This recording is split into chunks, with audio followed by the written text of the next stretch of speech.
एक बार की बात है, सुंदरवन नाम के जंगल में बलवान शेर रहा करता था। शेर रोज शिकार करने के लिए नदी के किनारे जाया करता था। एक दिन जब नदी के किनारे से शेर लौट रहा था तो उसे रास्ते में सियार दिखाई दिया। शेर जैसे ही सियार के पास पहुंचा, सियार शेर के कदमों में लेट गया। शेर ने पूछा, अरे भाई, तुम ये क्या कर रहे हो? सियार बोला, आप बहुत महान हैं, आप जंगल के राजा हैं, मुझे अपना सेवक बना लीजिए। मैं पूरी लगन और निष्ठा से आपकी सेवा करूंगा। इसके बदले में मैं आपके शिकार में से जो कुछ भी बचेगा मैं वो खा लिया करूंगा। शेर ने सियार की बात मान ली और उसे अपना सेवक बना लिया। अब शेर जब भी शिकार करने जाता तब सियार भी उसके साथ चलता। इस तरह 7 समय बीतने से दोनों के बीच बहुत अच्छी दोस्ती हो गई। सियार शेर के शिकार का बचा खुचा मांस खाकर बलवान होता जा रहा था। एक दिन सियार ने शेर से कहा, अब तो मैं भी तुम्हारे बराबर ही बलवान हो गया हूँ, इसीलिए मैं आज हाथी पर वार करूंगा। जब वो मर जाएगा तो मैं हाथी का मांस खाऊंगा। मेरे से जो मांस बच जाएगा वो तुम खा लेना। शेर को लगा सियार दोस्ती में ऐसा मजाक कर रहा है, लेकिन सियार को अपनी शक्ति पर कुछ ज्यादा ही घमंड हो चला था। सियार पेड़ पर चढ़कर बैठ गया और हाथी का इंतजार करने लगा। शेर को हाथी की ताकत का अंदाजा था, इसीलिए उसने सियार को बहुत समझाया, लेकिन वह नहीं माना। तभी उस पेड़ के नीचे से एक हाथी गुजरने लगा। सियार हाथी पर हमला करने के लिए उस पर कूद पड़ा, लेकिन सियार सही जगह छलांग नहीं लगा पाया और हाथी के पैरों में जा गिरा। हाथी ने जैसे ही पैर बढ़ाया वैसे ही सियार उसके पैर के नीचे कुचला गया। इस तरह सियार ने अपने दोस्त शेर की बात न मानकर बहुत बड़ी गलती की और अपने प्राण गंवा दिए। कहानी से यही सीख मिलती है, हमें कभी भी किसी बात पर घमंड नहीं करना चाहिए और अपने सच्चे दोस्त को नीचा दिखाना नहीं चाहिए। एक जंगल में एक शेर अपनी शेरनी के साथ रहता था। दोनों में बहुत ही प्रेम था। दोनों शिकार के लिए साथ साथ जाते और शिकार मार के साथ ही खाया करते थे। कुछ दिनों बाद शेरनी ने 2 बच्चे को जन्म दे दिया। शेर ने कहा, अब तुम शिकार के लिए मत चलो, घर पर ही रहकर बच्चों की देखभाल करो। मैं अकेला शिकार के लिए जाऊंगा और तुम्हारे लिए भी शिकार में लाऊंगा। उस दिन से शेर अकेला ही शिकार के लिए जाने लगा। शेरनी घर पर रहकर दोनों बच्चों का पालन पोषण करने लगी। एक दिन जब शेर शिकार के लिए गया तो पूरे दिन घूमने के बाद भी उसे कुछ नहीं मिला। वापस लौटते समय उसने लोमड़ी के बच्चे को अकेले घूमते हुए देखा। आज शेरनी के लिए कुछ भोजन नहीं मिला है, क्यों न इस लोमड़ी को ले चलूं। ऐसा सोचकर शेर ने उस बच्चे को पकड़ लिया। शेर लोमड़ी के बच्चे को लेकर घर पहुंचा। आज जंगल में इसके अलावा कुछ नहीं मिला। बच्चा समझकर इसे मारकर खा नहीं सका। तुम इसे मारकर खा जाओ। शेरनी बोली, तुम इसे बच्चा समझकर मार नहीं सके, फिर मुझसे क्यों कह रहे हो कि मैं इसे मारकर खाऊं? मैं इसे मारकर नहीं खाऊंगी। जिस प्रकार मैं अपने 2 बच्चों का पालन पोषण करती हूँ, उसी प्रकार इसका भी पालन पोषण करूंगी। आज से मेरे 3 बच्चे हो गए। शेरनी उसी दिन से अपने पुत्र के समान ही लोमड़ी के बच्चों का भी पालन पोषण करने लगी। लोमड़ी का बच्चा भी शेर के दोनों बेटों के साथ पलने बढ़ने लगा। जब तीनों कुछ बड़े हुए तो साथ साथ खेलने कूदने लगे। शेर के बच्चे ये नहीं समझते थे कि वे दोनों शेर के बच्चे हैं और ये तीसरा लोमड़ी का बच्चा है। इसी प्रकार लोमड़ी का बच्चा भी अपने को शेर के बच्चों से अलग नहीं समझता था। कुछ और बड़े होने पर तीनों बच्चे एक साथ खेलने के लिए जंगल में गए। उन्होंने एक हाथी को देखा। शेर के 2 बच्चों तो हाथी के पीछे लग गए और लोमड़ी का बच्चा उसे देखकर भयभीत हो गया। उसने शेर के बच्चों को रोकते हुए कहा, अरे उसके पीछे मत जाओ, वो हाथी है, तुम दोनों को पैरों से कुचल देगा। लेकिन शेर के बच्चे ने लोमड़ी के बच्चे की बात नहीं मानी। वो हाथी को मारने के लिए उसके पीछे लग गए, लेकिन लोमड़ी का बच्चा डरकर अपने माँ के पास आ गया। कुछ देर बाद शेर के दोनों बच्चे लौटकर अपने माँ के पास आ गए। उन्होंने अपनी माँ को कहा कि हमें जंगल में हाथी मिला। हम दोनों तो उसके पीछे भाग गए, लेकिन हमारा तीसरा भाई डर कर घर आ गया है। लोमड़ी के बच्चे को गुस्सा आ गया। तुम दोनों अपने आप को वीर और कायर बता रहे हो। हिम्मत है तो आ जाओ, दोनों को जमीन पर गिरा दूंगा। शेरनी ने लोमड़ी के बच्चे को समझाते हुए कहा, तुम्हें अपने भाइयों के लिए ऐसी बात नहीं करना चाहिए। वह मुझसे तुम्हारी शिकायत नहीं बल्कि सच बता रहे हैं। क्या तुम हाथी को देखकर डर नहीं गए थे? शेरनी की बात लोमड़ी के बच्चे को बिल्कुल अच्छी नहीं लगी। वह और गुस्से में बोला, मैं हाथी को देखकर डर गया। आपका कहना है कि मैं डरपोक और वो दोनों बहादुर हैं। मैं अकेला उन दोनों को जमीन पर गिरा सकता हूँ। तब शेरनी बोली, देखो बेटा, अधिक बढ़ कर बातें करना अच्छा नहीं होता। यह तो सच है कि तुम्हारे वंश के लोग हाथी को देखकर डर जाया करते हैं। शेरनी की बात सुनकर लोमड़ी के बच्चे ने बड़े आश्चर्य भरे स्वर में कहा, क्या कह रही हैं माँ? आपकी बात से लगता है कि मेरा वंश और उन दोनों का वंश अलग है। सच बताओ, क्या बात है? शेरनी लोमड़ी के बच्चे को अलग ले गई और उसे समझाते हुए बोली, देखो, तुम्हारा जन्म लोमड़ी के वंश में हुआ था और उन दोनों का जन्म शेर के वंश में हुआ है। मैंने तुम पर दया करके अपने बच्चों के समान ही तुम्हें पाला है।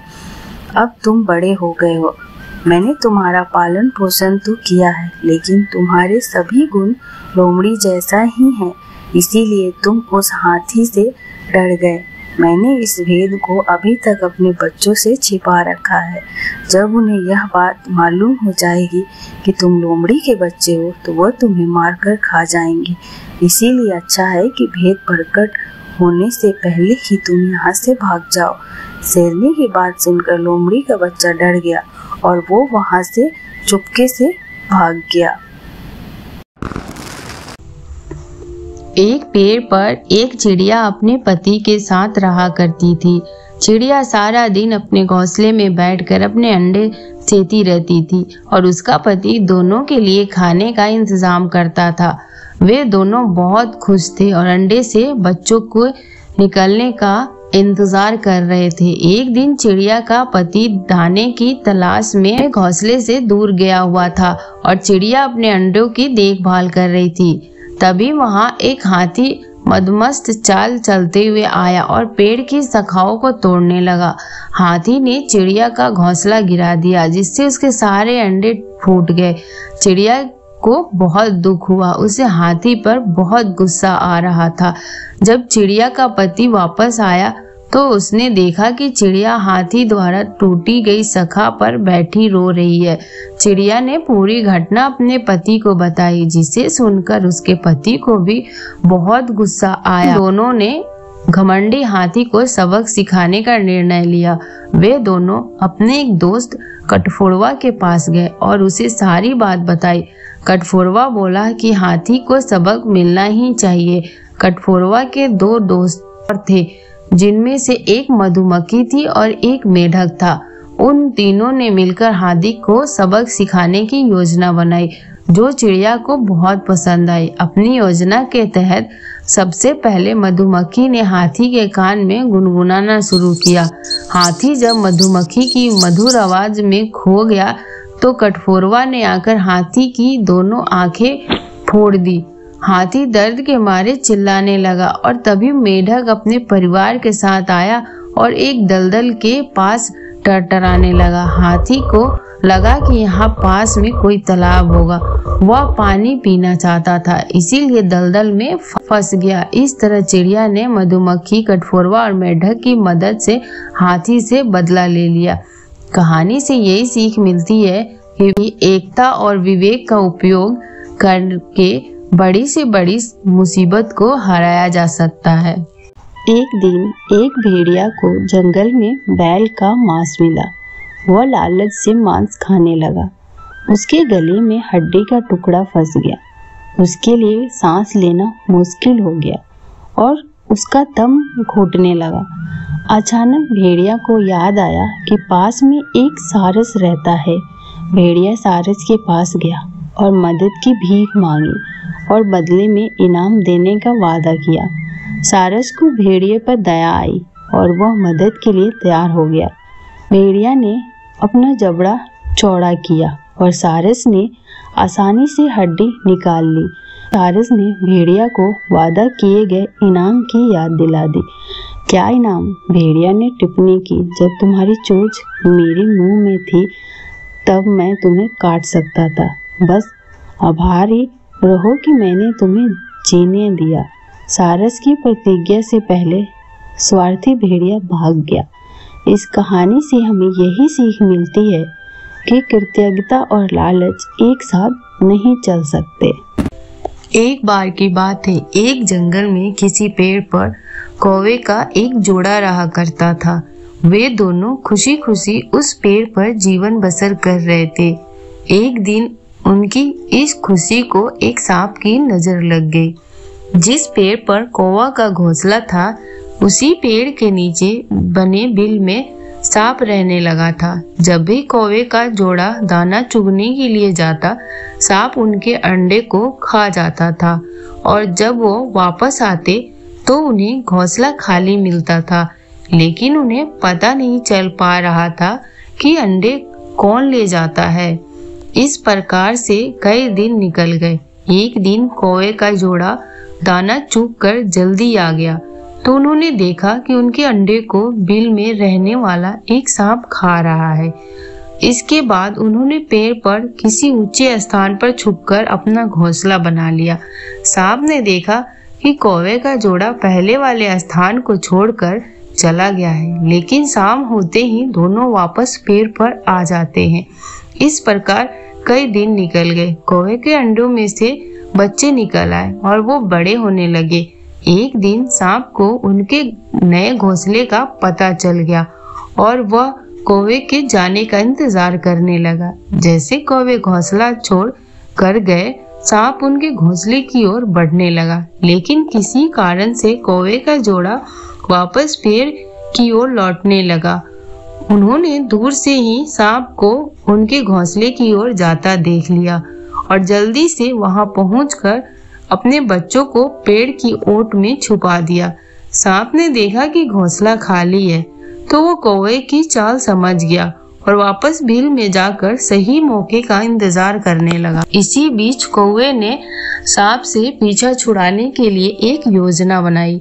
कौवा उड़कर जंगल के बाहर बने एक राज्य में चला गया। वहां एक सुंदर महल था। महल में राजकुमारी अपनी सहेलियों के साथ खेल रही थी। कौवा उनके गले में से मोतियों का हार लेकर उड़ गया। सभी ने शोर मचाया तो पहरेदार हार लेने के लिए कौवे का पीछा करने लगा। कौवा ने जंगल में पहुंचकर हार को सांप के बिल में डाल दिया, जिसे पीछे कर रहे सैनिक ने देख लिया। जैसे ही सैनिक ने हार निकालने के लिए बिल में हाथ डाला तो सांप फुफकारता हुआ बाहर निकल आया। सांप को देखकर सैनिक ने तलवार से उस पर हमला कर दिया, जिससे सांप घायल हो गया और अपनी जान बचाकर वहां से भाग गया। सांप के जाने के बाद कौवा अपने परिवार के साथ खुशी खुशी रहने लगा। इस कहानी से हमें यही सीख मिलती है कि कभी किसी निर्बल का फायदा नहीं उठाना चाहिए, साथ ही मुसीबत में समझदारी से काम लेना चाहिए। एक दिन की बात है, एक गधा हरे भरे मैदान से घास चरकर लौट रहा था। उसकी मुलाकात बाघ से हो गई। बाघ ने पूछा, क्यों गधे, हरी हरी घास चरकर आ रहे हो? गधा तुनक कर बोला, घास हरी नहीं नीली होती है। क्या कह रहे हो गधे, घास हरी होती है। बाघ बिगड़कर बोला। दोनों में बहस होने लगी। कोई अपने बात से पीछे हटने को तैयार नहीं था। काफी देर बहस करने के बाद भी परिणाम न निकलता देख कर बाघ बोला, ऐसा करते चलते हैं, जंगल के राजा के पास चलते हैं। वही फैसला करेंगे कि हम दोनों में से कौन सही है और कौन गलत। गधा राजी हो गया। दोनों शेर के पास पहुंचे। शेर उस समय खा पीकर सोने की तैयारी में था। दोनों को अपने पास आया देखकर शेर ने पूछा, क्या बात है, इस समय कैसे आना हुआ, और वो भी एक साथ? बाघ के कुछ कहने के पहले गधा बोल पड़ा, वनराज, बाघ कहता है घास हरी होती है, मैं कहता हूँ नीली। अब आप ही फैसला करें। शेर ने घुरकर बाघ को देखा। बाघ बोला, वनराज, सब जानते हैं कि घास हरी होती है, ये गधा मूर्ख है। शेर बोला, मूर्ख तुम हो, गधे, तुम जाओ, मैं बाघ को 1 साल तक मौन रहने की सजा देता हूँ। खुश होकर गधा लौट गया। दुखी बाघ बोला, वनराज, घास हरी ही होती है, फिर भी आपने मुझे सजा दी। शेर बोला, मैंने तुम्हें इसलिए सजा नहीं दी कि घास हरी होती है या नीली। घास तो हरी ही होती है, किसी के नीला कह देने से वो नीला नहीं हो जाएगा। गधा तो मूर्ख और कम अकल है, लेकिन तुम तो समझदार हो। फिर भी व्यर्थ की बात में उस मूर्ख से उलझकर अपना समय बर्बाद किया। उसके बाद वो व्यर्थ की बहस मेरे पास लेकर मेरा समय बर्बाद किया। ये सजा इसलिए है। बाघ ने कान पकड़े कि अब वह मूर्खों के साथ व्यर्थ की बहस में कभी नहीं उलझेगा। इस कहानी से हमें यही सीख मिलती है कि मूर्खों के साथ व्यर्थ की बहस में उलझना नहीं चाहिए। जंगल में एक बकरी अपने बच्चे के साथ रहती थी। बच्चे का नाम गोलू था। वह बहुत दोस्त था, उसे खेलना बहुत पसंद था। एक दिन वह खेलते खेलते जंगल की ओर चला जाता है। काफी देर तक चलने के बाद गोलू दिखाई नहीं देता है। यह देखकर बकरी बहुत परेशान हो जाती है। बकरी फटाफट दौड़ते हुए जंगल की ओर जाती है और जोर से आवाज उठाती है, गोलू, कहाँ हो तुम? उसी के पीछे से गोलू आ जाता है और कहता है, माँ, मैं यहाँ हूँ। बकरी देखकर कहती है, गोलू, सब लोगों ने मना किया है कि इस तरह मत आया करो।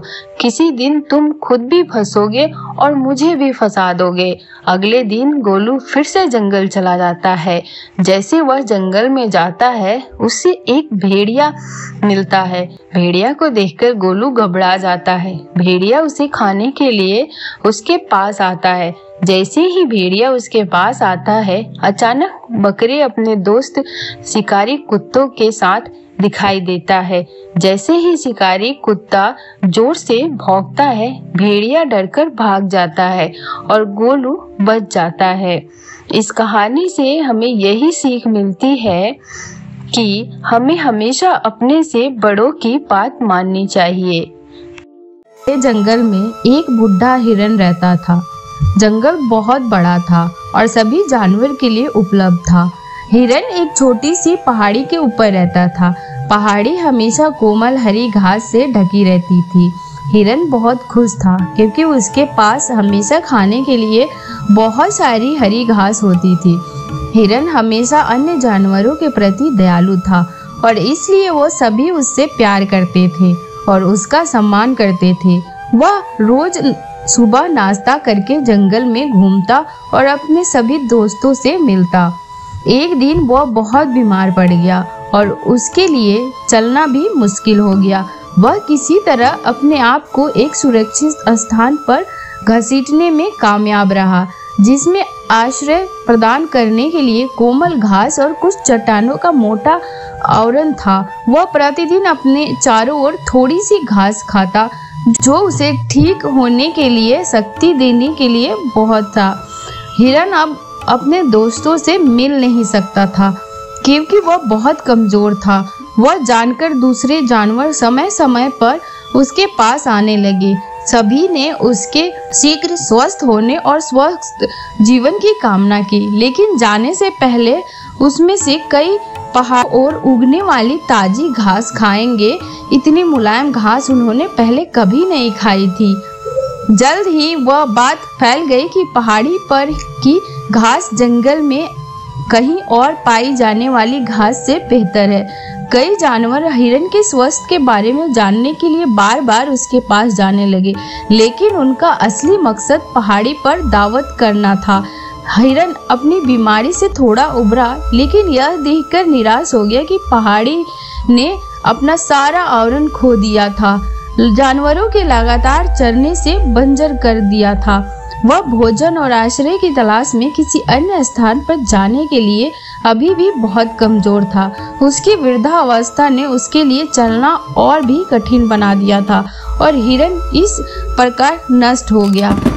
गर्मी का दिन था। एक प्यासा कौवा पानी के तलाश में भटक रहा था, लेकिन उसे कहीं पानी नहीं मिला। लगातार उड़ने के कारण वो बहुत थक गया था। गर्मी के कारण उसकी प्यास तेज हो गई। वह धीरे धीरे धैर्य खोता जा रहा था। उसने सोचा कि उस दिन वह मर जाएगा, लेकिन वह फिर उड़ने लगा। वह अपने घर से बहुत दूर चला गया था। उसने देखा कि एक और कौवा एक पेड़ के नीचे पड़ा हुआ है। क्या हुआ भाई, उदास क्यों हो? मुझे लगता है कि पानी की कमी के कारण मैं फिर से उड़ान नहीं भर पाऊंगा। मेरे पंख में कोई ताकत नहीं बची। मैंने पानी की तलाश में कड़ी मेहनत की, लेकिन अब मैंने सारी उम्मीद खो दी। उम्मीद मत खोना मेरे दोस्त, हमें निश्चित रूप से समस्या का समाधान निकलेगा। हमें दृढ़ रहना चाहिए, देखभाल करना। मैं कहीं और पानी ढूंढ रहा हूँ। कौवा और दूर उड़ गया। जब वो थक गया तो एक घर के छत पर बैठ गया। उसने कोने में एक बर्तन देखा। वह पानी मिलने की उम्मीद में बर्तन के पास गया। उसने अंदर झांका। मटके में पानी था, लेकिन वह बर्तन के नीचे था। कौवा अपने चोंच को इतनी दूर तक डुबा नहीं पा रहा था। तो फिर उसने सोचा कि अगर उसने घड़ा झुका दिया तो पानी गिर सकता है या घड़ा टूट सकता है और उसे पानी नहीं मिलेगा।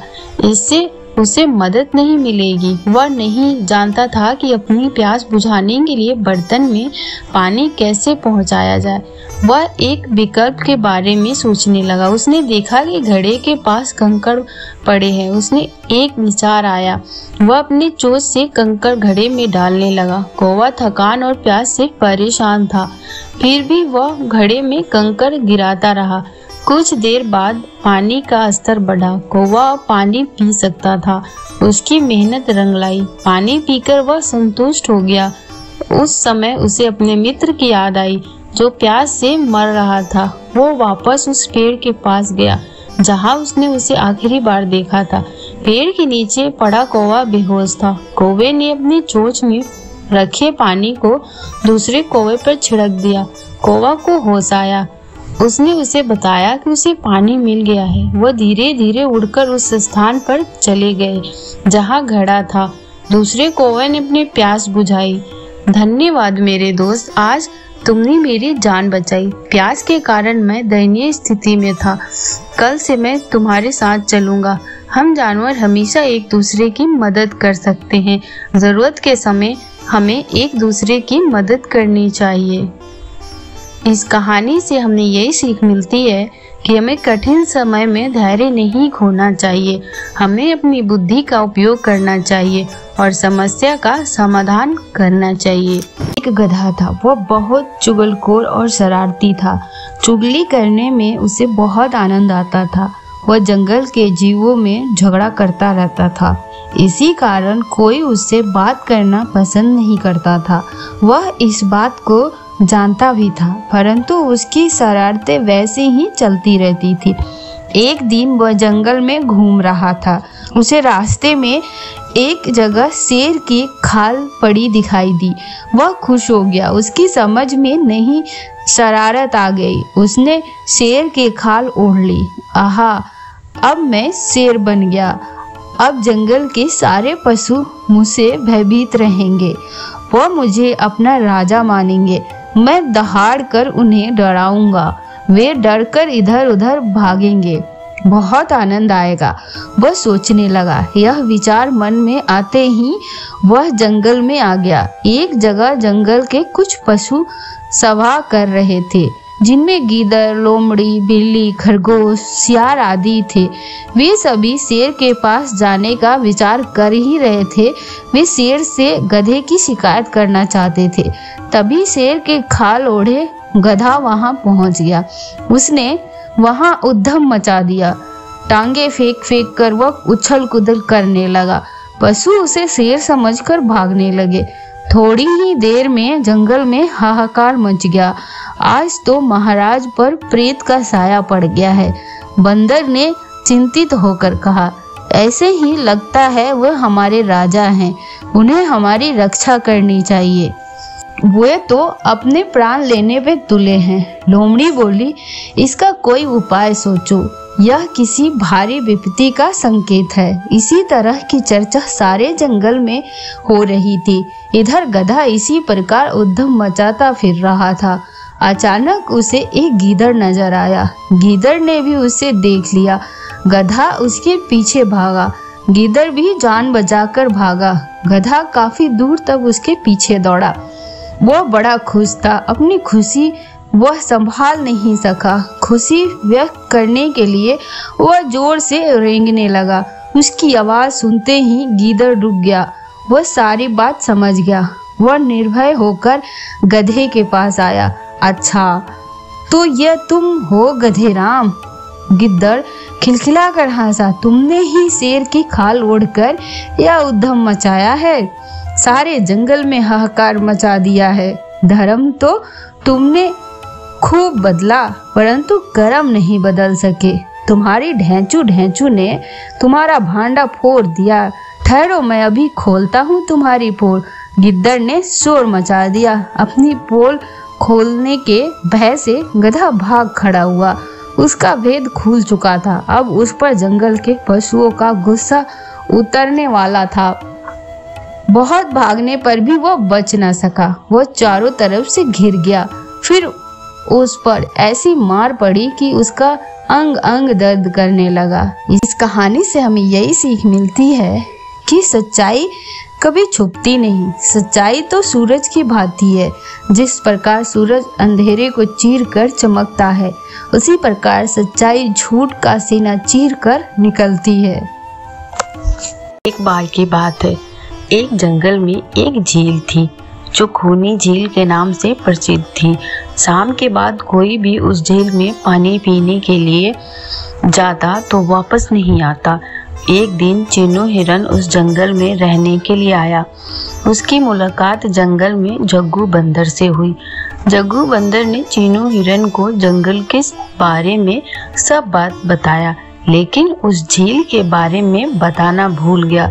जग्गू बंदर ने दूसरे दिन चीनू हिरन को जंगल के सभी जानवर से मिलाया। जंगल में चीनू हिरन का सबसे अच्छा दोस्त एक चीकू खरगोश बन गया। चीनू हिरन को जब भी प्यास लगती थी, वह उस झील में पानी पीने जाता था। वह शाम को भी उसमें पानी पीने जाता था। एक शाम को वह उस झील में पानी पीने गया तो उसने उसमें बड़ी तेजी से अपनी ओर आता हुआ एक मगरमच्छ देख लिया, जिसे देखकर वह बड़ी तेजी से जंगल की तरफ भागने लगा। रास्ते में उसको जग्गू बंदर मिल गया। जग्गू चीनू हिरन से इतनी तेज भागने का कारण पूछा। चीनू हिरन ने उसको सारी बात बताई। जग्गू बंदर ने कहा, मैं तुमको बताना भूल गया था कि वह एक खूनी झील है, जिसमें जो भी शाम के बाद जाता है वो वापस नहीं आता। लेकिन उस झील में मगरमच्छ की क्या कर रहा है, उसे तो हमने कभी नहीं देखा। इसका मतलब वह मगरमच्छ ही सभी जानवर को खाता है। जो भी शाम के बाद उस झील में पानी पीने जाता है, अगले दिन जग्गू बंदर जंगल के सभी जानवर को ले जाकर उस झील में गया। मगरमच्छ सभी जानवर को आता देखकर छुप गया, लेकिन मगरमच्छ की पीठ अभी भी पानी से ऊपर दिखाई दे रही थी। सभी जानवर ने कहा कि ये पानी के बाहर जो चीज दिखाई दे रही है वो मगरमच्छ है। यह सुनकर मगरमच्छ कुछ नहीं बोला।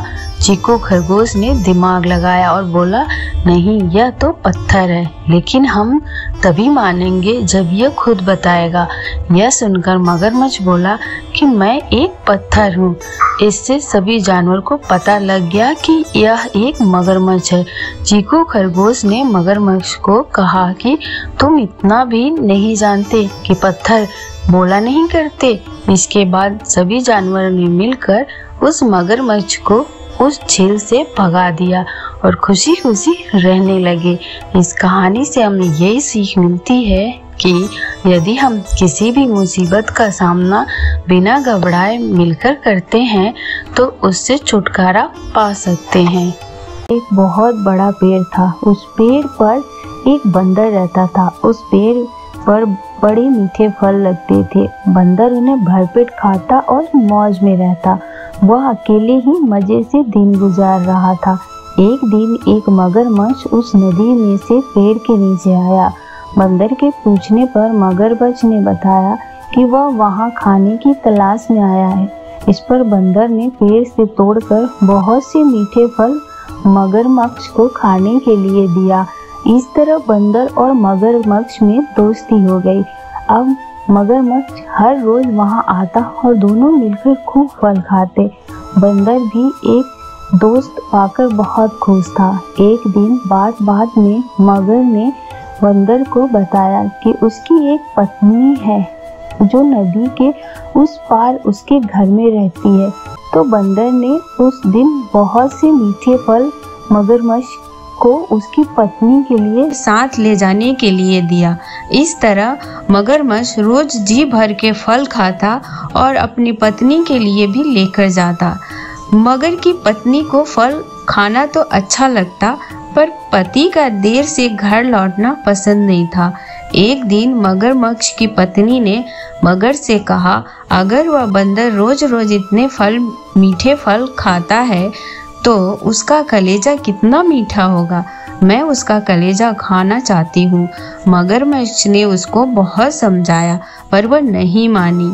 फिर मगरमच्छ ने बंदर को दावत के बहाने अपने घर पीठ पर बिठाकर ले जा रहा था। नदी बीच में उसने बंदर को अपनी पत्नी की कलेजा वाली बात बता दी। इस पर बंदर ने कहा कि वो तो अपना कलेजा पेड़ पर ही छोड़ आया है। वह उसे हिफाजत से पेड़ पर रखता है, इसीलिए उन्हें वापस जाकर कलेजा लाना पड़ेगा। मगर बंदर को वापस पेड़ के पास ले गया। बंदर छलांग मार के पेड़ पर चढ़ गया। उसने हंसकर कहा कि जाओ मूर्ख राजा, घर जाओ और अपनी पत्नी से कहना कि तुम दुनिया के सबसे बड़े मूर्ख हो। भला कोई भी अपना कलेजा निकाल कर अलग रख सकता है। बंदर की इस समझदारी से हमें पता चलता है कि मुसीबत के वक्त हमें कभी धैर्य नहीं खोना चाहिए। एक जंगल में दो बकरियां रहती थी। वो दोनों जंगल के अलग हिस्सों में घास खाती थी। उस जंगल में एक नदी भी बहती थी जिसके बीच में एक बहुत ही कम चौड़ी पुल था। इस पुल से एक समय में केवल एक ही जानवर गुजर सकता था। इन दोनों बकरियों के साथ भी एक दिन कुछ ऐसा ही हुआ। एक दिन घास चरते चरते दोनों बकरियां नदी तक आ पहुंची। ये दोनों नदी पार करके जंगल के दूसरे हिस्से में जाना चाहती थी। अब एक ही समय पर दोनों बकरियां नदी के पुल पर थी। पुल की चौड़ाई कम होने के कारण इस पुल से केवल एक ही बकरी एक बार गुजर सकती थी, लेकिन दोनों में से कोई भी पीछे हटने को तैयार नहीं था। इस पर एक बकरी ने कहा, सुनो, मुझे पहले जाने दो, तुम मेरे बाद पुल पार कर लेना। वही दूसरी बकरी ने जवाब दिया, नहीं, पहले मुझे पुल पार करने दो, उसके बाद तुम पुल पार कर लेना। यह बोलते बोलते दोनों बकरियां पुल के बीच जा पहुंची। दोनों एक दूसरे की बात से सहमत नहीं थी। अब बकरियों के बीच तू मैं शुरू हो गई। पहली बकरी ने कहा, पहले पुल पर मैं आई थी, इसीलिए पहले मैं पुल को पार करूंगी। तब दूसरी बकरी ने भी तुरंत जवाब दिया, नहीं, पहले मैं पुल पर आई थी, इसीलिए पहले मैं पुल पार करूंगी। यह झगड़ा बढ़ता चला जा रहा था। इन दोनों बकरियों को बिल्कुल भी याद नहीं रहा कि वह कितने कम चौड़े पुल पर खड़ी है। दोनों बकरियां लड़ते लड़ते अचानक से नदी में गिर गई। नदी बहुत गहरी थी और उसका बहाव भी बहुत तेज था, जिसके कारण दोनों बकरियां उस नदी में बहकर मर गई। इस कहानी से यही शिक्षा मिलता है कि झगड़े से कभी किसी समस्या का हल नहीं निकलता, उल्टा इससे सभी का नुकसान होता है। इसीलिए ऐसी अवस्था में शांत दिमाग से काम लेना चाहिए। एक समय की बात है, किसी नदी में संकट और विकट नाम के दो हंस एक कछुए के साथ रहते थे। तीनों अच्छे मित्र थे। एक बार उस क्षेत्र में अकाल पड़ गया और जल के सभी स्रोत, नदियां, झीलें तथा तालाब आदि सूख गए। पक्षियों और जानवरों के पीने के लिए पानी की बूंद भी न बची। वे बेचारे प्यास के मारे दम तोड़ने लगे। नदी में रहने वाले उपरोक्त तीनों मित्र आपस में बातें करते हुए इस समस्या के समाधान का प्रयास करने के चक्कर में पानी की खोज में लगे रहते, लेकिन अथक प्रयास के बावजूद उन्हें आसपास कहीं पानी न मिला। कोई अन्य रास्ता न देख तीनों मित्र ने तय किया कि दूर स्थिति कोई ऐसा जल स्रोत खोजा जाए जो हमेशा पानी से भरा रहता हो और जहां आराम से रहा जा सके। लेकिन दूर कहीं जाने के रास्ते में एक अड़चन थी। हंस तो आराम से उड़कर वहां जा सकते थे, लेकिन कछुए के लिए इतनी दूरी चलकर तय करना कठिन था। तभी कछुए के दिमाग में एक विचार आया। वह बोला, क्यों न एक लंबी लकड़ी लाई जाए। उस लकड़ी के दोनों सिरे तुम अपनी चोंच में दबा लेना और मैं बीच के हिस्से को पकड़कर लटक जाऊंगा। इस तरह मैं भी तुम्हारे साथ उड़ सकूंगा। दरअसल उन तीनों को साथ रहते काफी समय हो चुका था। साथ ही कछुए के दिमाग में यह विचार भी था कि यदि हंस चले गए तो वह बिना पानी के यहाँ अकेले कैसे रह पाएगा। कछुए का यह विचार सुनकर हंसों ने उसे चिताया, तुम्हारा विचार तो अच्छा है, हम वैसे कर सकते हैं जैसा तुम कह रहे हो, लेकिन तुम्हें सावधान रहना होगा। तुम्हारे साथ समस्या यह है कि तुम बेहद बातूनी हो। जब हम आकाश में उड़ रहे होंगे और तुम कुछ कहने के लिए अपना मुंह खोलोगे तो निश्चय ही नीचे गिरकर तुम्हारे पुर्जे बिखर जाएंगे। इसीलिए उस समय बिल्कुल न बोलना जब तुम मुंह में लकड़ी पकड़े हमारे साथ उड़ रहे होगे। हंस के कहे की गंभीरता को कछुआ समझ गया और उड़ते समय उसने कुछ न बोलने की कसम खाई। अब हंसों ने लकड़ी के दोनों सिरे चोंच में दबाए। कछुआ बीच में लकड़ी मुंह से पकड़कर लटक गया। हंस उड़ चले।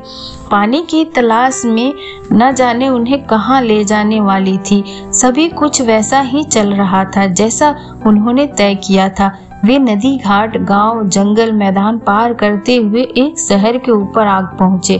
जब वे शहर के ऊपर से उड़ रहे थे तो बहुत से स्त्री, पुरुष और बच्चे इस अनोखे दृश्य को देखने घरों से बाहर निकल आए। बच्चे ताली बजाकर चिल्लाने लगे। बातनी कछुआ यह देख भूल गया कि वह हवा में मुंह से लकड़ी पकड़े लटका है। वह इस शोर और तालियों का कारण जानने को उत्सुक था। उसने अपने मित्र से यह पूछने के लिए मुंह खोला तो लकड़ी से उसकी पकड़ छूट गई और वह जमीन पर गिरकर तुरंत दम तोड़ गया। इस कहानी से हमें यही सीख मिलती है, अच्छी सलाह पर ध्यान देने में ही भलाई है। कहानी है एक जंगल की, जहाँ एक आलसी बगुला रहा करता था। वो इतना आलसी था कि कोई काम करना तो दूर, उससे अपने लिए खाना ढूंढने में भी आलस आता था। अपने इस आलस के कारण बगुले को कई बार पूरा दिन भूखा रहना पड़ता था। नदी के किनारे अपनी एक टांग पर खड़े खड़े दिन भर बगुला बिना मेहनत किए खाना पाने की युक्ति सोचा करता था।